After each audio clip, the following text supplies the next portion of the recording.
invitación. Aclaro que soy biólogo, así que estoy colado aquí, ¿no?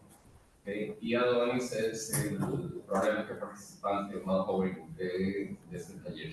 Así que, bueno, vamos a presentar un poco sobre la materia prima, el oro y cobre, relacionada con el vulcanismo activo y la velocidad con la que se dispersió la arqueometalurgia según nuestra propuesta de investigación. Y de aclarar también que hubo metalurgia de cobre en el norte de Norteamérica, lo que es Canadá, los Grandes Lagos, hace unos 6.000 años.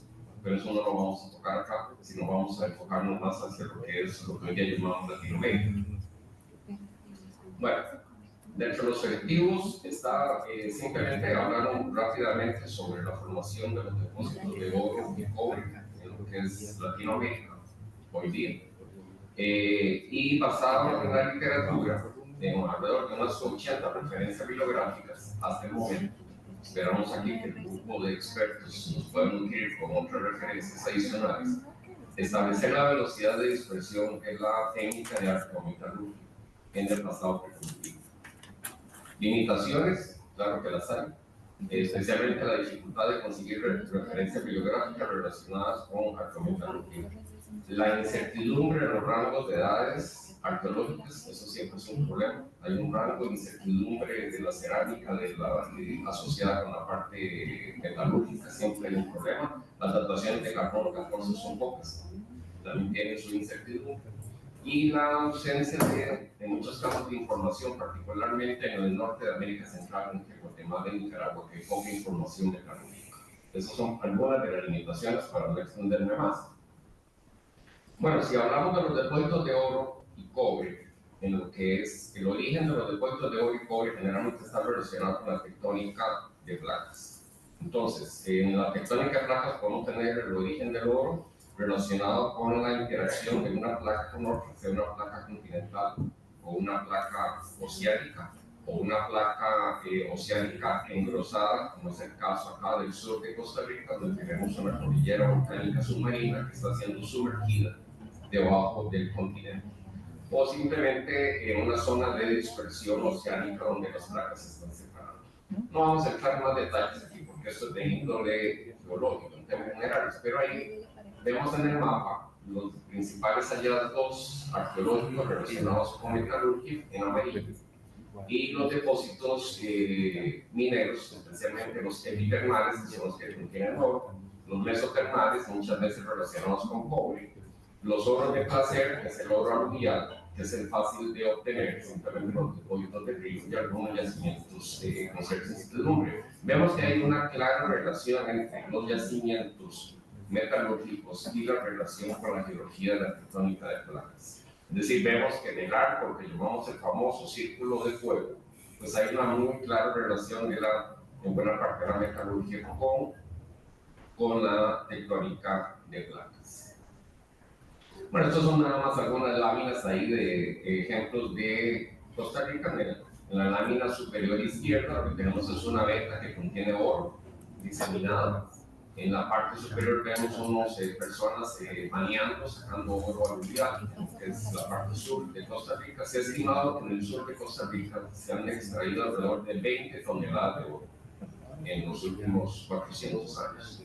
20 toneladas de oro. Si yo hubiera sacado una cuarta parte de eso, no estaría dando una charla aquí. Y ahí tenemos ejemplos de lo que es el oro en vetas, son las dos fotografías superiores, es el oro en vetas, y uno es del monte del aguacate y otro de la zona de la cordillera de Tigara. Y en la parte inferior tenemos la ocurrencia de los yacimientos de cobre, ya sea cobre nativo en láminas, como tenemos en la fotografía inferior, o cobre en forma de maraquita, que supone otros minerales. No vamos a hablar más de eso.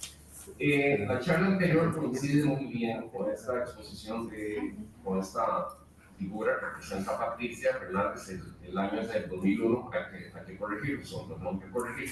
Pero en este caso ella presenta aquí, Patricia es la referente de lo que es la metalurgia a nivel nacional. Y en la charla anterior se ve, lo mismo que en esta figura, que la metalurgia inicia en lo que es Perú y fue migrando hacia el sur, hacia el norte, paulatinamente hasta alcanzar México. y también vemos que fue migrando hacia el sur hasta alcanzar lo que es parte de Argentina. Bueno, entonces basado en estos datos, actualizamos las referencias bibliográficas y todo, para establecer un poco más eso. Y también tenemos esta otra referencia previa, que nos habla que la metalurgia nace también en la parte central de los Andes y va migrando, en este trabajo de Abaji, va migrando hacia el norte de México y después se devuelve.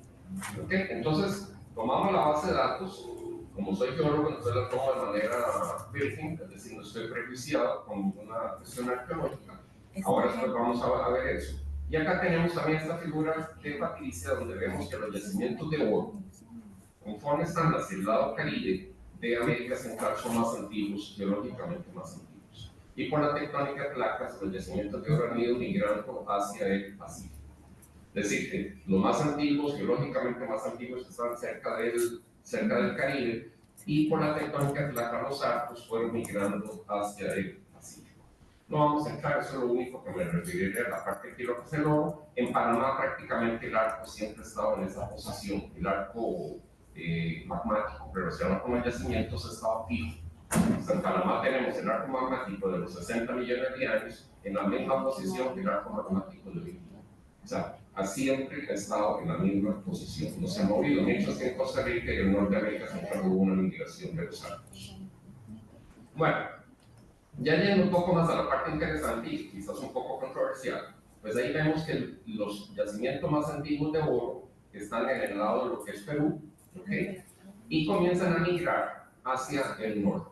La velocidad de migración varía alrededor de unos 2 a 2 kilómetros por año, más o menos desde el punto de vista técnico. Va migrando hacia lo que es el norte de Perú, Ecuador, y ahí viene una cuestión de que después migra hacia lo que es Panamá, pero no sabemos si por vía marítima o por vía terrestre. Hay dos posibilidades, que haya migrado la tecnología vía marítima o vía terrestre. Y algo más interesante, que llega a Costa Rica, la técnica metalurgia, y brinca hacia México, cronológicamente. Es decir, la posibilidad es que haya habido una migración o un intercambio de la tecnología vía marítima, porque en América Central no hay datos cronológicos hasta ahora que indiquen que haya habido una migración de la técnica metalúrgica por América Central. Ahora después vamos a ver, no es que no digo que no haya, vamos a ver lo que pasa. Entonces tenemos que migra aquí, hacia ese sector, a una velocidad, y acá estimamos la velocidad de migración. La velocidad de migración en términos generales anda alrededor de unos 2 kilómetros por año, desde Perú hasta Panamá. Y después se incrementa. A partir del año 300 después de Cristo, más o menos, póngale más o menos 100 años, no importa. A partir del año 300 después de Cristo, aumenta la velocidad de dispersión hacia lo que es el norte de Costa Rica y de ahí brinca hacia lo que es México, con una velocidad de dispersión muy alta. Es decir, algo pasa en la técnica metalúrgica alrededor del año 300 después de Cristo. Hay algún evento, hay que investigarlo, pero hay un boom en ese sentido. Si nos vamos, más bien en el sentido al revés, una vez que llega a México, la técnica metalúrgica migra en reversa hacia América Central. Entonces vemos qué pasa hacia lo que es El Salvador, Honduras, parte migra hacia Belice, desde el punto de vista cronológico, y de ahí sigue hasta Nicaragua. Es decir, hay una retrogradación de la técnica metalúrgica a través del continente. Y lo mismo pareciera que pasa en Colombia. En Colombia tenemos que la parte norte de la técnica metalúrgica se devuelve, aprovechando una condición geográfica que es el callejón interandino, en lo que es Colombia, y las cordilleras, y se devuelve aparentemente cronológicamente hacia el sur de ahí. Esto obviamente está por comprobarse, estos son hipótesis de trabajo, y obviamente entre más datos cronológicos tengamos, mejor podemos calibrar el sistema. Lo que sí es interesante también es que la velocidad de retorno es mucho más alta. Mientras que la velocidad de retorno hacia el norte fue de 2 kilómetros por año, hasta que llega a Costa Rica y brinca a México, con una velocidad muy alta, la velocidad de retorno sí es sumamente más alta, anda más de 3 kilómetros por año. De 3 hasta 17 kilómetros por año. Es decir, hubo un boom, sin ninguna duda, a partir del año 200 después de Cristo, que hay un retorno de la técnica metalúrgica a una velocidad mucho mayor. Independientemente de la incertidumbre que tengamos con los datos cronológicos, aún metiendo en una incertidumbre de 100 años, o lo que quiera, claramente la velocidad es mucho mayor. Entonces ahí hay un aspecto interesante y hay que preguntarse por qué. Ya ahí entran los que son la parte arqueológica, la parte social, no hay duda. Y aquí hacemos un mapa de calor de la migración de la técnica metalúrgica cada 100 años. ¿Cómo fue migrando la técnica metalúrgica cada 100 años? El color rojo es donde nace y después paulatinamente va migrando hacia el norte, brinca a México y se devuelve. Lo mismo pasa en el callejón interandino de Colombia, justamente. Y también tenemos que la técnica metalúrgica migra hacia el sur, hacia lo que es Argentina. Entonces, viendo este mapa de color nos da una idea de cómo fueron los trayectos de las técnicas metalúrgicas y obviamente aquí entran los arqueólogos en juego de si esto es cierto y por qué estas velocidades son más altas en ciertos casos o más bajas. Y ahí entra un poco la parte integrativa. Las conclusiones y algunas metas, obviamente, porque esto son hipótesis. Bueno, el origen de la metalurgia parece que nace en Perú, en frontera con lo que es Bolivia, alrededor del año 2000, antes de nuestra era, y de ahí migra paulatinamente hacia México. ¿Okay? Y también hacia el sur, hacia lo que es Argentina. La migración de México se devuelve, ¿cómo se llama? Y arriba probablemente hay una devolución alrededor del año 600 de nuestra era. Después, la velocidad de migración, obviamente, la velocidad mayor o más baja de migración, pues habría que analizar a saber si depende de aspectos geopolíticos en ese momento, guerras, comercios, paz, o no, aspectos, fronteras geográficas que favorezcan o ayuden o desayuden a que, digamos, desfavorezcan hacia la migración se dé. Y hay una declinación tecnológica, es decir, se devuelve alrededor del 100 después de Cristo, desde México hasta Nicaragua y en el norte de Colombia ocurre algo parecido. Obviamente aquí no hemos comparado similitudes estilísticas, ya eso toca digamos, ya la parte más delicada de la parte arqueológica y analizar los periodos de migración porque hay velocidades más altas o velocidades más bajas. Y también hay que hacer una integración, no solo de la parte arqueológica, sino también de la parte antropológica, de las lenguas, del ADN, todo eso se puede integrar para generar un mejor marco, un mejor patrón de lo que ocurrió con la metalurgia y relacionada con otros aspectos que ustedes dominan mejor que mi persona. Y esto es